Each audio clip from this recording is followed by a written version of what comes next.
Dis Dinsdag 1 Julie en vandag se tema is liefde gee ons identiteit. Ons teksgedeelte is 1 Johannes 3 vanaf vers 1. Kyk watter groot liefde die Vader aan ons bewys het. Hy noem ons kinders van God. Wanneer jy iemand nuut ontmoet, is daar dikwels twee vrae wat eers gevra word. Waar kom jy vandaan en wat is jou van? En dan vat dit verbasend nie lank voordat jy iewers 'n gemeenskaplike persoon ken of iewers by 'n gemeenskaplike ervaring kom nie. En ons vanne vertel ook iets van ons identiteit. Dit getuig van waar ons vandaan kom, ons voorgeslagte en ons families en hoe ons deur tyd gevorm is. Maar selfs binne die een verdeling van 'n familie, soos by my skoonfamilie in die Namakoland afkom, is daar ook nog 'n onderlinge verdeling, soos daar in hulle van gepraat word, van die goue tande en die rooi wange. Nou, ek sal nie sê wat hulle van was nie. Maar julle kan nou self afleidings maak hoekom hulle die een groep die goue tande en die ander die rooi wange genoem het. En hoe onregverdig is dit nie as jy dan nou in die bloedlyn van die rooi wange val.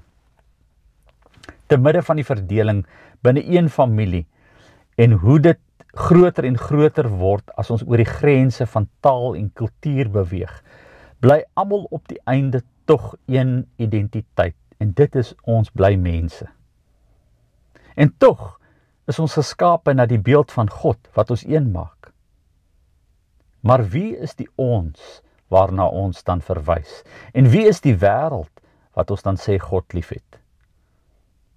Die feit dat God na mense as kinders van God verwys, breek skielike mense kop oop vir die groot gedagte dat ons veel meer in gemeen het met mekaar as wat ons dink.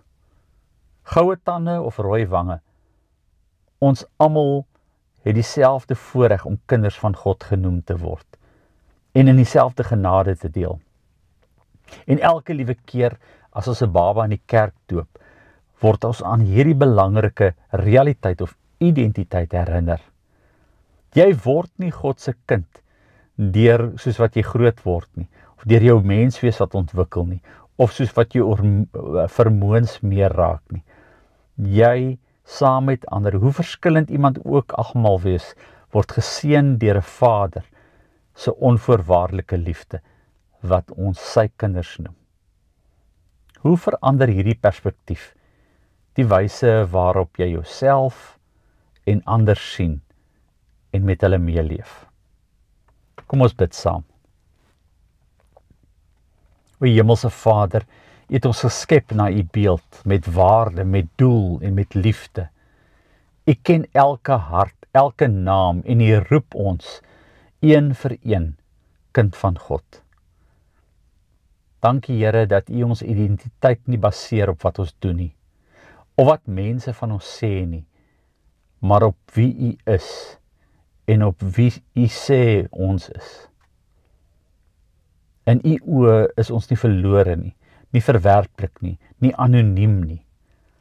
U noem ons geliefdes. U nooi ons in die huis in sonder uitsluiting, sonder voorwaarde. U liefde sluit almal in. Elke volk, elke taal, elke nasie. U roep elke mens en elke kind van stof om in die arms rus te vind. Here, help my om U stem bo alle ander te hoor. Jy is my kind. Ek het jou by hierdie naam geroep, jy is myne. En gee ons die moed om ander ook so te sien, as broers en susters, as mede-erfname van U genade. Amen.